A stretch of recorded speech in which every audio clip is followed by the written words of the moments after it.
and attend the evening service. What good memories those are. And we hope you'll visit soon and take home good memories too. Just write to Pacific Garden Mission. The address of Pacific Garden Mission is 1458 South Canal Street, Chicago, Illinois, 60607. That's Pacific Garden Mission, 1458 South Canal Street, Chicago, Illinois, 60607. The phone number, 312-492-9410. 312-492-9410. Our email address is unshackled@pgm.org, and please include your address. Mama called today. Oh, what's new back home? She wants to give us the money for a down payment on a house. No kidding. You don't mind? No, why should I? Well, I wasn't sure how you'd feel, but I'd like to have a real home with a yard for the kids. I'm tired of apartments. Well, sounds great to me, too. Then we can start looking. Outside the city, I hope. Well, sure, someplace in the country where we can go fishing. We bought a house in Chamblee, Georgia, which was then outside the city. With my family taken care of, I figured I could go out and do my own thing without hurting anyone. So I spent many nights in country western bars where I'd sing and people bought me drinks. Hey, Gil, that sounded great, man. You should go to record. Nah, as long as they keep me in beer, I'm happy. The old lady don't mind? Yeah, why should you? Yeah, beats me, but most wives do. Hey, are we meeting at the drag races tomorrow? Sunday, ain't it? Yeah, what else there to do on a Sunday? Well, I'll meet you under that big old tree. Yeah, you bringing the family? Oh, yeah, it's something we can do together. Ain't that a great place to hang out? You can see all the drivers at the start and finish of the race. I'll bring some beer.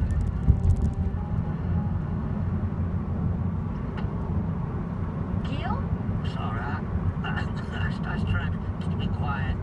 You need to stop spending all your time in bars. I'm not hurting no one. You're hurting yourself, and you're hurting everyone around you. The kids and me. I pay the bills, not put food on the table. But you never spend any time with us. I'll try to do better. Tomorrow's Sunday. Let's take the kids for a picnic. You know, I always go to the drag races on Sunday. We can have the picnic there. My carousing and drinking and drug use got worse and worse, but I couldn't see it. By then, we'd been married 10 years. It was only the grace of God that kept my wife with me.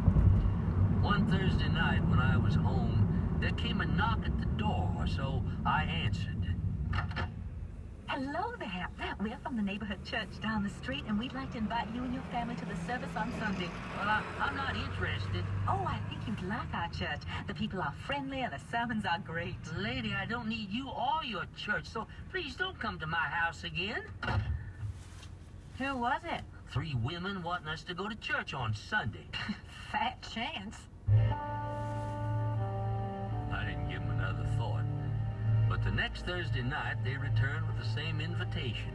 My answer was the same, too. I slammed the door after telling them once again not to come back. But the next Thursday night, someone knocked at the door. Not again. We're hoping you've changed your mind and want to visit us on Sunday. Bring the kids to Sunday school. Do you understand that no doesn't mean maybe? I told you I'm not interested in your church. Now go on. You get off my property and don't come back. I don't have to ask who that was. And why do they keep coming back? Why don't they just stop coming? They must think it's important.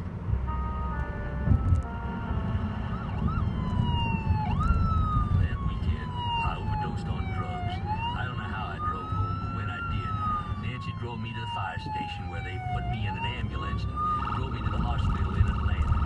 I could hear the firemen talking, saying I wouldn't make it. Unable to respond, all I could do was pray silently. Dear God, please don't let me die. Get me through this. I'll go to church where those ladies keep inviting me. Please, God. I mean it this time.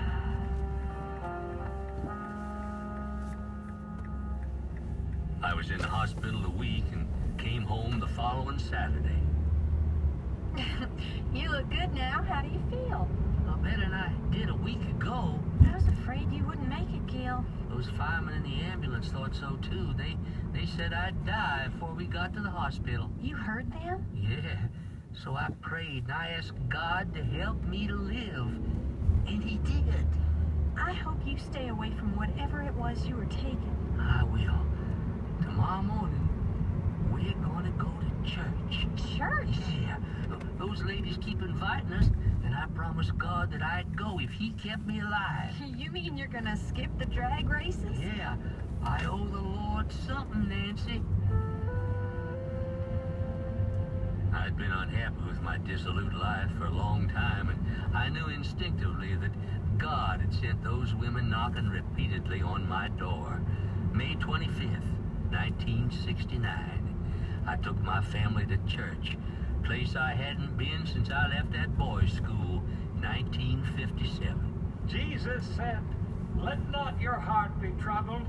Ye believe in God, believe also in me. In my Father's house are many mansions. If it were not so, I would have told you.